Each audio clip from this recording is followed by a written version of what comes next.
1 जुलाई 2024 ये वो तारीख है जब अंग्रेजों के जमाने से चले आ रहे भारत के 150 साल पुराने इंडियन पीनल कोड की ऑफिशियल विदाई हो जाएगी और इसकी जगह लेंगे भारतीय संसद द्वारा पारित किए गए 3 नए क्रिमिनल लॉज। यानी भारत के कानून की धाराओं को अब इन्हीं नए 3 क्रिमिनल लॉज के आधार पर ही इस्तेमाल किया जाएगा। अब इंडियन पीनल कोड की जगह होगा भारतीय न्याय संहिता। क्रिमिनल प्रोसीजर कोड 1898 यानी सीआरपीसी की जगह लेगा भारतीय नागरिक सुरक्षा संहिता और इंडियन एविडेंस एक्ट 1872 को बदल देगा भारतीय साक्ष्य अधिनियम। 11 अगस्त 2023 को संसद के मॉनसून सत्र में इस बिल को संसद में पेश किया गया था और 21 दिसंबर 2023 को इन तीनों विधायकों को संसद में पास कर दिया गया, जिसके बाद 1 जुलाई 2024 से इसे पूरे भारत में लागू करने का फैसला लिया गया। इस कानून को लेकर गृह मंत्री अमित शाह ने कहा था कि अंग्रेजों ने अपने शासन को बनाए रखने के लिए ये कानून बनाए थे। ये कानून एक शासक ने, विदेशी शासक ने अपने शासन को बनाए रखने के लिए बनाए हुए कानून थे। एक गुलाम प्रजा को गवर्न करने के लिए बनाए हुए कानून थे और इसकी जगह अब ये जो कानून आ रहे हैं वो हमारी संविधान की मूल 3 चीजें, व्यक्ति की स्वतंत्रता, मानव के अधिकार और सबके साथ समान व्यवहार, ये 3 सिद्धांतों के आधार पर बनाए जा रहे कानून है। ये इसका मूल परिवर्तन है जो कुछ लोग पहचान नहीं पाए। कानून इस देश के नागरिकों के लिए नहीं बने थे, कानून अंग्रेजों की राज की सुरक्षा के लिए। तो आज किस्सा अनकट पर बात होगी 160 नहीं बल्कि 190 साल पहले की उन घटनाओं पर जब भारत के लीगल सिस्टम को कोडिफाई करने की बात कही गई। फिर कैसे पैसा कमाने की ललक लिए भारत आए एक अंग्रेज थॉमस बेबिंगटन मैकॉले ने इंडियन पीनल कोड को तैयार किया। कैसे आजादी के बाद भी अंग्रेजों द्वारा बनाए गए इस कानून को अपनाया गया और साथ ही बात होगी साल 2000 में गठित की गई मलिमथ कमेटी की, जिसका गठन आईपीसी, सीआरपीसी और एविडेंस एक्ट को रिव्यू करने के लिए किया गया था। इसके अलावा जानेंगे इन नए 3 क्रिमिनल लॉज में कितना बदलाव किया गया है और इन कानूनों को दोबारा संसद में बहस के लिए लाने की विपक्ष की मांग में कितना दम है। नमस्कार, मैं हूं भूपेंद्र सोनी और आप देख रहे हैं किस्सा अनकट और ये किस्सा है भारत के नए 3 क्रिमिनल लॉज का।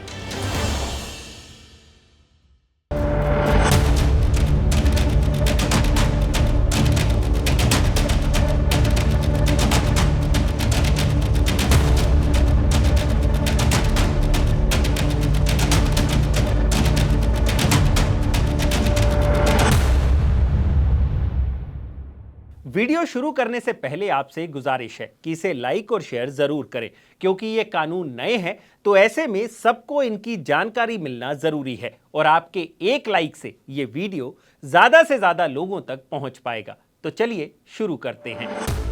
ये किस्सा शुरू होता है सन 1764 से, जब ईस्ट इंडिया कंपनी ने बक्सर की लड़ाई जीती और पहली बार एडमिनिस्ट्रेटिव कंट्रोल उनके हाथ में आया। हालांकि उस दौरान देश में मुगलों द्वारा बनाए गए नियम कानून ही ज्यादा चलते थे, लेकिन अंग्रेजों ने भारत में धीरे धीरे ब्रिटिश स्टाइल ब्यूरोक्रेसी और जुडिशियल सिस्टम खड़ा करना शुरू कर दिया।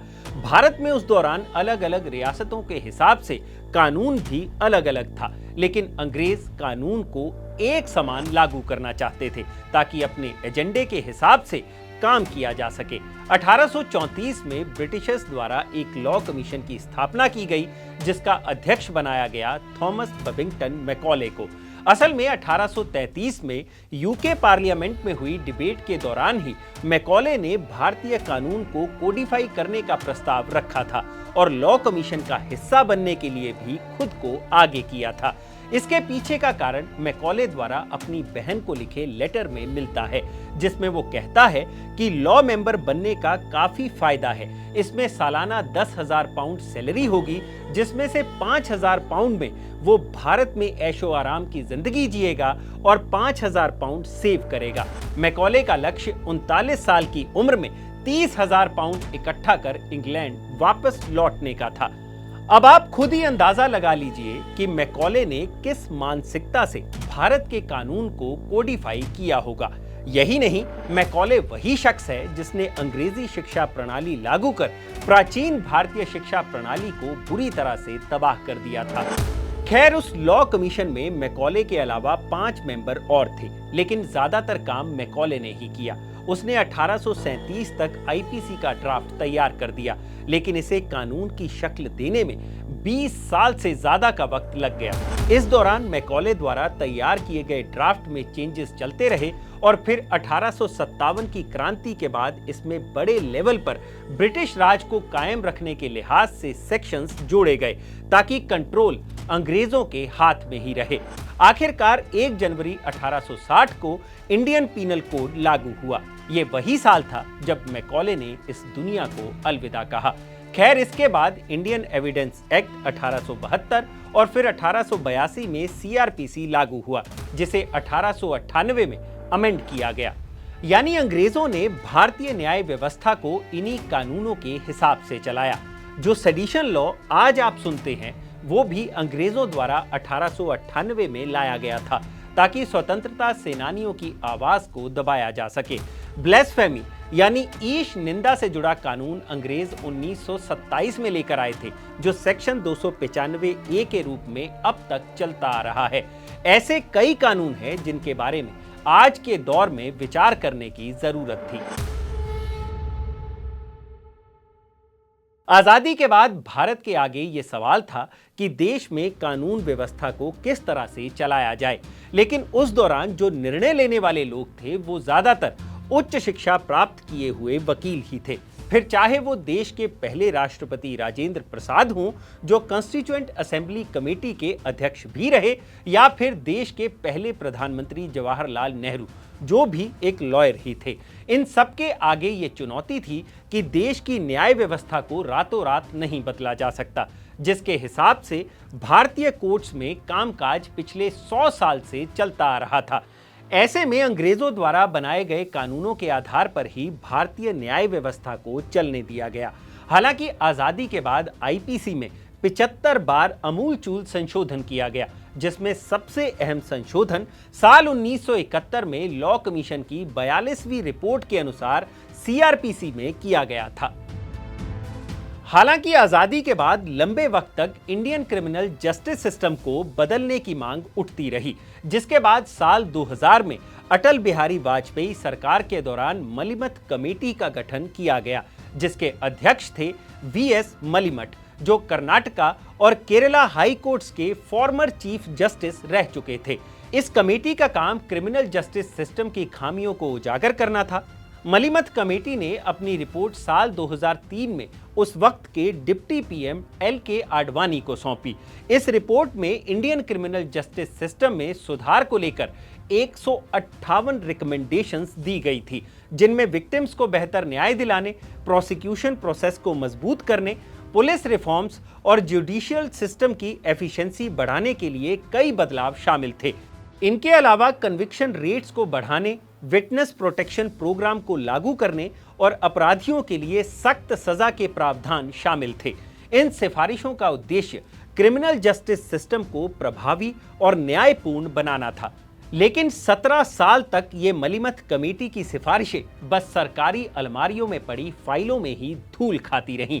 इसके अलावा 2007 में माधव मेनन कमेटी, 2014 में बेस बरुआ कमेटी और फिर विश्वनाथन कमेटी ने भी क्रिमिनल जस्टिस सिस्टम को सुधारने की अपील की। यही नहीं, 2012 में निर्भया गैंगरेप मामले में भी सुप्रीम कोर्ट द्वारा दिए गए फैसले ने पुराने तीनों क्रिमिनल लॉज में बदलाव किया था, लेकिन ये बदलाव काफी नहीं थे।